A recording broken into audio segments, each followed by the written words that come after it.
So this is the time I got my ass kicked by a person who is pretty smaller than me. So I'm sure you might enjoy this because I'm 6'3" and I got my ass whooped. Okay, so this was I think 2011. The year is 2017 currently. So Jesus Christ.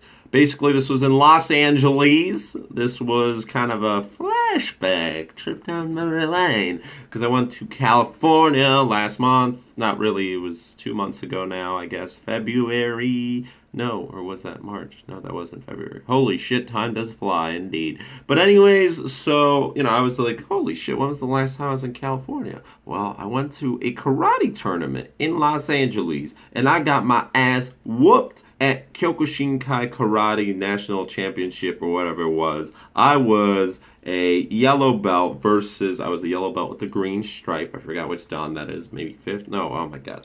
I'm sorry guys. I forgot completely. I've been out of the loop for years now. And I think that was the last year I was actually doing karate as well. And I've done Kyokushinkai Karate for over 8 years. And, it was interesting. The reason I never got a green belt is because I didn't really go to much competitions. And this was my first and only competition. Only like full out competition. I've had in-house competitions where I kicked little kids' asses. But, that's because they were smaller than me. So I was like, okay, fuck it. I'll go full out. I don't give a fuck because I was bigger, with weight, and I was taller. I was like, okay. But, in Los Angeles, that was not the case. But I remember this still distinctively because, I remember the palm trees of Los Angeles. I remember the flight. Virgin America was beautiful. Really enjoyed that. It was in January. My favorite was that this was on my birthday. It was literally on my birthday, so I got my ass beat up on my birthday, and I wasn't a real big fan of karate. So the reason I quit karate was because I hated being forced to do something that I didn't want, kind of like guitar. I had 3 years of guitar practice, or 2.5, and I quit. I quit that. I quit karate. I wanted to quit school. I hated things that I was forced to go to. I love education. I loved learning new things. I'm most likely going to start up karate. I'm most likely going to learn the guitar again. The only reason I hated them before is because I'm a very rebellious person. I'm a very rebellious child. If you're going to tell me to do something forcefully, I burped, then I'm going to be like, fuck you. I'm going to do everything in my power to go against you. So as soon as you tell me no, I will do yes. Yes, no. I will do the other. Okay, that was retarded. Anyways, so yeah, this was a couple years ago. Here's how it went. I was fucking scared. I hate competition in physical sports. I love competition in general. I love crushing it. I love dominating, but I never was really fully into sports. I was on swim team. I went to one competition on swim team, and then I was like, oh, I'm sick. Oh, my grandma died. Oh, my dog died. Oh, stupid shit like that. And then I quit swim team because I couldn't keep making up excuses anymore. I was just like, fuck it. I'm just going to stop coming in. And, so that was a month or 2 months into swim team, and I really enjoyed practices. I was there every single day for practices, I believe. But, because varsity had 2 practices every single day. We only had 1. So, yeah, I think I was there every single day. But competitions were the things that got me. I could not do competitions. I didn't want to do competitions. And later on, I decided at another school to do lifeguarding because I loved swimming, but I hated the competitive aspect. I can't go against other people, and especially when everyone's looking. It's like, oh my god. It's not even physically, it's just mentally I shut down. And as soon as I mentally shut down, it's like panic mode. And this is exactly what happened at the karate tournament. I was stressed out like the entire time while going there, and I just did not want to be there. I remember vividly still like me and my parents walking down, me in my white karate suit with my yellow belt and my bag. I'm like, I do not want to find this place. Where is this place? I do not want to find it. Oh my god. I remember we were walking around on some campus, and one of the things that still is vivid is in my memory, trip down memory lane, is the fact that California had palm trees. Palm trees were beautiful, and there was a shit ton of lanes on the highway. I was like, wow, California's pretty chill. And it's expensive. But so, yeah, I go to California. I'm trying to enjoy all the good things. I'm trying to enjoy the sun before my death, the palm trees. I do not want to find this place. Eventually we do. We find everybody there. There's thousands of people there, if not more. and the competition's about to start in a little bit. And thankfully, or depends how you look at it, but now that I look back at it, thankfully, I was more one of the first people to go up. Now, it wasn't like straight up, like we had to go through ages, but I don't know, how old was I? I was like, what, fucking 12? I can't even remember. I was a youngster. And this was back in middle school, so just to give you a fucking picture. I did not want to go up, but eventually it was my turn. And the way my Shihan and my sensei, my Shihan, I forgot what because sensei is the person who runs the dojo, and he's the person who, like, he's the main guy. He's your instructor. He's the guy you look up to. But Shihan is like an ultimate, like, he's God fucking mode. My sensei was a good sensei, but him and the assistant basically told me, like, don't worry, you're going up against a brown belt. It's not a fucking black belt. This guy's also shorter than you. He's younger than you. So, it's not as bad as it looks like. Sure, he's a brown belt, but come on, you're nearly a green belt. You're nearly there. Like, you're fine. You're fine, dude. You're totally fine. I didn't feel fine, but I was just like, well, maybe it's okay. As soon as it's my turn, I remember it's just the two of us. There's thousands of people looking. And of course, there's more people filling in still, because throughout the day, there's more people coming in, because then it's getting to the real shit. When the adults are coming in, that's when it gets fucking heavy. But I lasted about 30 seconds. As soon as it went, bing, bing, I remember it was a nice little African-American boy, and I looked him dead in the eye. And I was about to fucking kick him, because my kicks are strong. That's my best, like, that's my strong point. I was about to, like, kick him. And why? It was kind of like in slow-mo. Boom, boom, boom, boom, boom, boom. He just fucking rapid fire, just punches me all to shit, and then kicks me, and then kicks, jab, jab, jab, jab, right hook, bam, bam.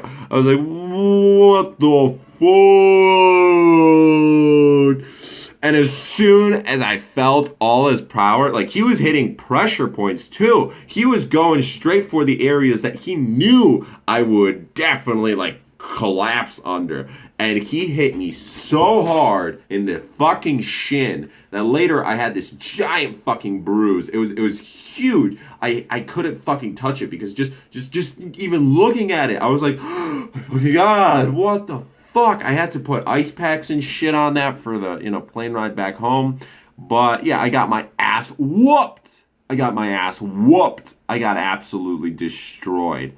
And I was like, within the first 20 seconds, I knew it was over. The fight was not mine. Before the fight started, I was like, I'll beat his ass. And I didn't feel fully confident, but I did think I had a chance of winning against him. I didn't think I'd win against someone else, but I didn't think I'd lose the first round straight up. No, I lost the first round before we even got to the halfway point. I just gave up at that point. Like, I still tried, I kept trying to push him back and shit, but his stuff was just so powerful that at that point, past like 20 seconds, I was like, fuck, I want this to end. Oh my God, please. Holy shit. And yeah, I got my ass whooped that day. It was a fun experience. No, I'm just kidding. It was a horrible experience.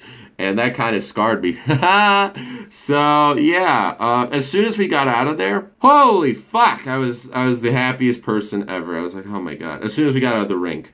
But then I realized I was very lucky. I was an extremely lucky person, because then I saw the adults fighting, and boy did everybody get their asses whooped. The Russian team came in, and I've never seen this shit before. They basically, Seiza or whatever the fuck, I forgot all the Japanese, right? They say go, begin. Seiza's this position. Whoops, as you can see, I'm fucking retarded. Hajime, there we go. So they say that, and as soon as that happened, 2-3 seconds, boom! Russian does this thing where he jumps up and does like a kick midair, and then a second kick, and the first kick was enough to just boom, the guy was KO'd. He KO'd. This was two black belts against each other. One Russian black belt, boom, KO'd another guy. I was like, holy fuck, did that really just happen? KO'd right there. So there was two main Russian guys, and these guys crushed every single person in their weight categories. They did the signature move. That was their move. And now they didn't KO the other people, but it was cringy seeing senseis fight against these Russians because the black belts got beat up so bad that later, after everything ended, we actually helped a person into our car. We helped like a black belt into our car get back to the hotel because his leg was so fucked up he literally couldn't walk. It was bruised. He was bruised all over. Like these were deep purple bruises that you could see it, and it was just like, holy shit. So after witnessing that, that scared me even further away from competitions. I was like, I don't fucking want to do that. Fuck that shit. What the fuck? Holy fuck. And the Russians just crushed it. And I still remember, like, every time a black belt would go down, every time they do a signature move, they wouldn't KO anymore, the people, but they'd still go down. And it was painful as fuck. You could hear that pain. So that was that. As soon as it ended, the next day we had a flight out. Since it was my birthday, I got my ass whooped. My parents finally gave in, and they bought me Beats Pro, which I was so happy because my Beats Studio that I bought got broken. And I was like, fuck, thank fuck, because I usually don't get birthday gifts. But I think it's because I got my ass beat so bad that I literally was hurt. Oh, I also remember I broke the hotel door while walking out. It was a glass door. I literally just, boop, walk into it. It wasn't as bad as another guy at the hotel, though. This was at a different hotel. He literally just walked straight through glass, and it wasn't the door. It was right next to the door. Just broke it, slammed it, and we were just like, the fuck? But other than that, I got to relax on Virgin America. Virgin America, thank you for being one of the coolest airlines ever with the mood lighting. That was that story. Got my ass whooped. Got scarred for life. Ha! I will return to karate one day, though, but I hate competitions. Anyways, if you enjoy this little story time, thanks for that. Give a like, comment, subscribe, share. Peace. We shall see you tomorrow. And below, if you'd like to support the channel, you can head on over to my Patreon and check out my other social media too. Alright guys, see you tomorrow.